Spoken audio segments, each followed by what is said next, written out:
Hey guys, welcome back to my channel where I do art and talk about whatever I want. I am Hawkblood, or Laura, and I hope you all are doing okay. Being a beginner in art can be so intimidating. We all have been through it and we all know the struggles that come along. In the journey of being a beginner artist, there are a lot of questions and expectations popping up that oftentimes are wrongly portrayed by especially the internet and online artists. While the internet is a great source to teach yourself skills, a lot of stuff is misportrayed. It's social media after all. So today I want to talk about some stuff I wish I knew as a beginner artist that would have made my beginning journey a lot easier and less stressful. I also want to mention that this video is meant for all types of drawing, painting, and 2D art. I don't make a differentiation of mediums here.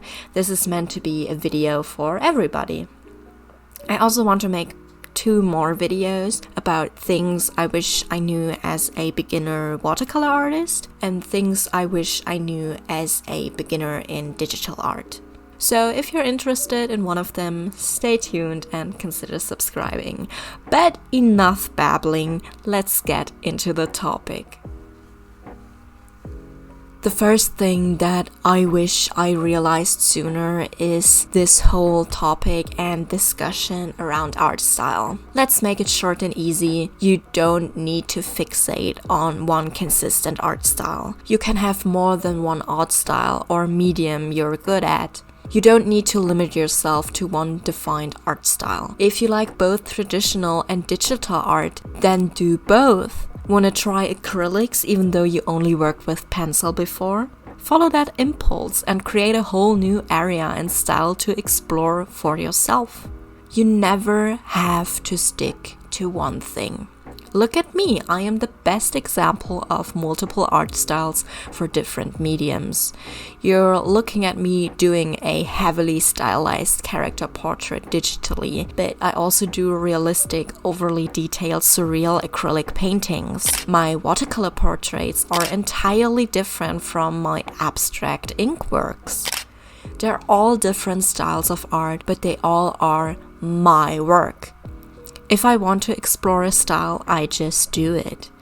Consistency is a myth anyways. You will never view your own art as consistent. While other people can tell that all of the art I just showed are done by me, for me they all look entirely different. Don't focus on obtaining a single consistent style if you want to play and explore also other fields of art. You can have more than just one art style. Don't limit yourself if you want to create more. Consistency is good for keeping a routine, but diversity can be so much more fun. Art style comes naturally and develops over time. Don't overfocus on having to have an art style that's recognizable. It happens. It develops. No need to rush things. You can make planned adjustments to your style later on in your artistic journey. In the beginning, it's more valuable to focus on what's fun to you and what artistic fields you want to explore and thrive in. Your style will come, just give yourself time. If we are already talking about consistency, the next thing is an advice that is often told to beginner artists who just started to take their art more serious and want to improve and step their game up. And that is the quote-unquote just develop a consistent drawing routine, or even worse, added with just draw every day. And honey, I still don't know why the draw every day thing is still popular as an advice. Or this whole new thing of log in if you want to improve your art. While the latter one is more reasonable, it is just not realistic for most of us. Like, most people work 9-to-5 jobs, go to school from 8 to 3, need to study and or have to care for a family. It's not a realistic goal to be able to do studies and drawings every day. So don't beat yourself up if you just cannot do art that often. You're not a bad or worse artist if you cannot do that. I personally think it's even more impressive to be an artist with all of those factors that cause limited time, because that makes you even more creative. But what I want to say is that consistency doesn't certainly mean how often you do art. It's more of a quality thing. If you have only 1 hour available to do art a week, use that time to do quality art that you want to do, or do quality studies that move you forward. Practicing art with intent can be so much more valuable than drawing every day just to draw every day and burning yourself out in the process if you don't really have the capacity for it. One thing we all struggled with in the beginning is anatomy. Anatomy is the pain of every artist who draws humanoids or animals, or any creature basically. I think one of the most crucial things beginner artists want to improve on is their anatomy, because hell, in every art roast video, the anatomy of the artwork is shred to pieces. But what if I tell you that you don't need perfect anatomy to make cute art? It's okay to struggle with anatomy. If you want to do something different before getting into the whole anatomy stuff, do that. Anatomy isn't the most essential thing you should learn as a beginner, in my opinion. There are things that I think are more valuable for the start, like composition and basic color theory. With those skills alone, you can make pretty cool artwork, even if your anatomy is a bit wonky. Just look at Picasso's cats and realize that good art doesn't need exact anatomy, but what's crucial is composition and color choice. Another thing that I want to mention is that nothing is original. Your art is your personal property. I don't want to question that. But being overly defensive isn't fair. I often see beginner and young artists being extremely defensive over their designs, and that is just not only an attitude issue, but it's also limiting your own growth. If someone blatantly steals your art, that's another thing, but art theft is generally more rare than it's propagated online. It will happen at some point with your art, especially if you're growing on social media, but stealing is not comparable with taking inspiration, for example. You having a character with red hair and a mutual artist of yours then later creates a character with also red hair doesn't give you the audacity to claim that this person stole your design. You cannot shush someone for taking inspiration from you. That will always happen. You constantly take inspiration from others by just looking at their work, consciously or subconsciously.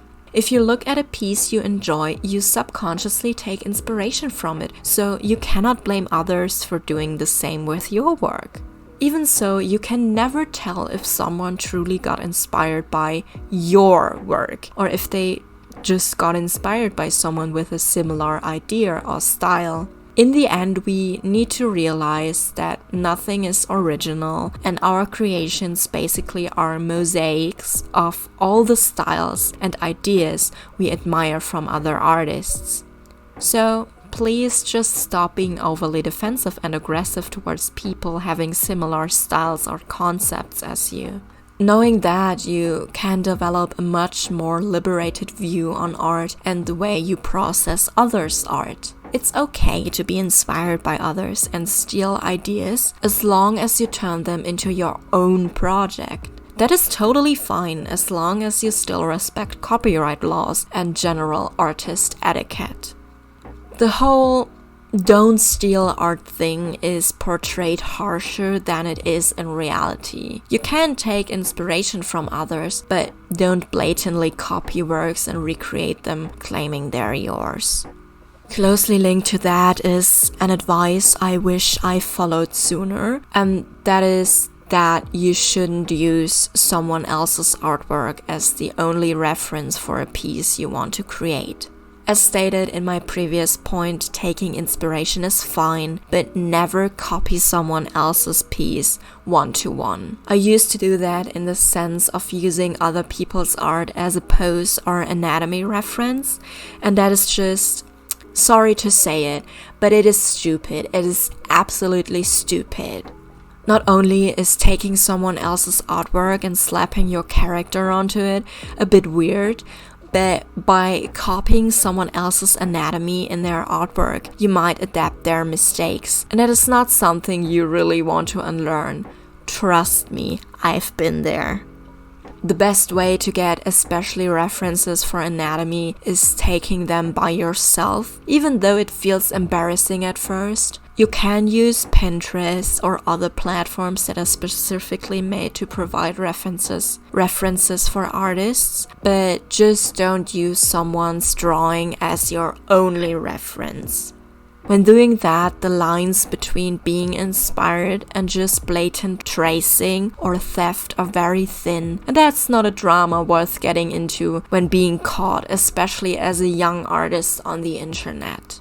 The last tip I have is, in my opinion, actually one of the most important ones, I believe, and that is the fact that your art journey is your art journey.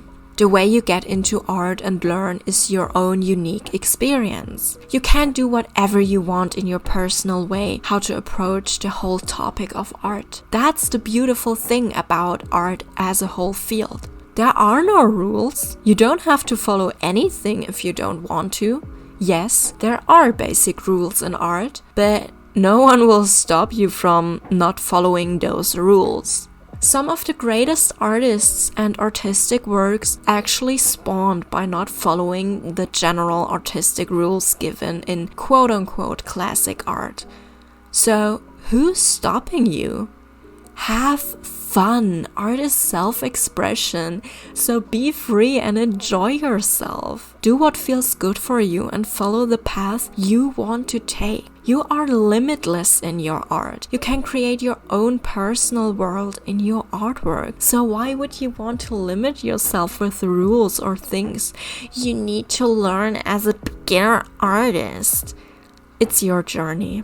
It's your choices. And in the end, it's your art. I think that's it for now. These are some of the tips and things I wish I realized sooner when being a beginner artist. These might not apply to you or you already know them. I'm just talking from my own experience. Let me know if some of them were helpful to you or share your own tips for beginners in the comments. Let me know if some of them were helpful to you or share your own tips for beginners in the comments. As you know, I am always interested. With that, this video is at its end. I hope you had some fun. Until next time, stay safe and stay hydrated.